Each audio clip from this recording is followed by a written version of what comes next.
Let's do a very quick and easy explanation of the English common law, because if you are a lawyer from a codified system, it's very different from the way we do things in England, and it doesn't need to be difficult. The common law is often explained in a very complex way, but actually it's not. So that word common actually just means the same in every area of the country. Before we had the common law, each region of England had its own law, and that's understandable, I think, because we're going way back in history when people didn't travel, they didn't live that long, there was no exchange of information, and it meant that what was a crime in the north of England might not have been a crime in the south of England because they didn't communicate. Can I give you a slightly disgusting example? I'm going to tell you two true stories, and the first one is slightly ugh.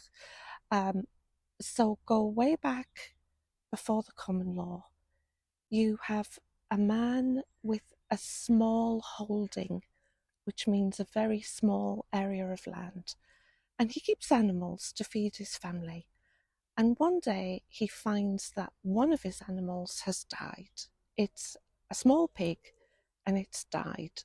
And he doesn't know why. He doesn't want his other animals to become ill.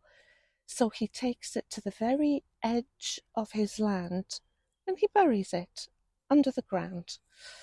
Unfortunately, a neighbour has seen him do this, comes at night, digs up the pig, makes it into meat and sells it in the market. Please remember how long ago this was. I know English food is bad, but it's not that bad. This is a very long time ago. Now, a question was asked of a local judge because the original man, the pig owner, was furious. So they went before a local judge, the man and his neighbour, and the legal question was this: if I have something that I don't want, like a dead animal, and I dispose of it, I kind of throw it away, is that the crime of theft? Now, theft is taking something that belongs to someone else with the intention of keeping it and never returning it. So if you were the judge being asked this legal question for the first time, that first man threw away that pig, he didn't want it, and the second man took it. Is that a crime? Now, the judge had never been asked this question before. It was the first time any legal representative had had this question. And in giving his answer, the judge wrote down his legal reasoning. And his legal reasoning is why he arrived at the conclusion that he did. And it probably went on for quite a lot of pages because judges do like words. Let's say he said, yes, actually, that is a crime. If the same thing happens in the south of England and the judge says, well, no, that's obviously not a crime, you've got different law. So how do you solve that problem? Well, we got a king, William the Conqueror, who said, okay, we're going to solve this problem. London, the centre of all intelligence and excellence, as it's still considered in England. I'm from the north, I don't know if I believe that. But William the Conqueror said, London will send out judges around the country with decisions. They will make decisions in London. Their legal reasoning will be written and delivered to every region of the country. So instead of having different law, we've got common law, things in common, things that are the same. So then, if the same thing happens with the dead animal in the south of England and the north of England, the law is common. It is the same. Why? Because a judge in London decided that wrote down his decision, it was published and delivered. So how does that relate to modern life? Well, I'll tell you a true story about what happened to me. I had a Hugo Boss watch that I loved, and it stopped working.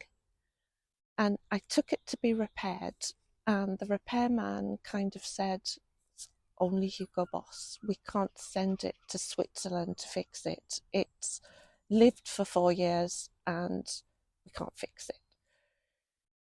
So one day at the end of teaching, I took it off because I was still wearing it, even though it didn't work. And I put it in the bin in my classroom. And I left for the day. I went home. And the next morning, when I came early to prepare for my class, the cleaning lady was wearing it. Now, the legal question might be if I say, "Hey, that's mine, give it back to me, or I will call the police." Of course, I didn't do that, but if I had, is that a crime? Now, you can't just use your own logic. You need to look at the original decision on this situation. The original decision is called a precedent case, and the precedent case is the pig. So we look at what the judge in London said about that. You had a man who threw away something he didn't want, and the neighbour took it. Is it a crime? You might not agree, but in England, the precedent case, the original case, in the judge's written reasoning, he said, "Yep, it's a crime, and here is why." So if I wanted to, I could call the police and say, "That lady took my watch out of that bin and I want it back." And if she keeps it, could be a crime, is a crime according to the precedent case. And that's how the common law works. Judges are asked a legal question for the very first time. The London judges in the Supreme Court give an ultimate decision. Their words are written down, sent around the country, of course digitally now, not by a man on a horse, and that's the law. And that's why there's no exam to be a judge in England. They actually make new law. They create law. They do interpret our codified law. Our codified law is Acts of Parliament. Politicians make that law, the people we vote for. But judges still make a lot of law here, and you can't have someone who's inexperienced and 25 years old doing that. So what we do, you get 20 years experience as a solicitor or a barrister, and then you can apply to be a judge, and they might choose you and they might not. And the reason is our judges have so much power because they can make new law, and that's how the common law works. Common means the same everywhere. A precedent case is the first time the question was asked, and I guess our equivalent of your code is the judge's written legal reasoning. We'll talk more about the common law in another video, but that's long enough for today.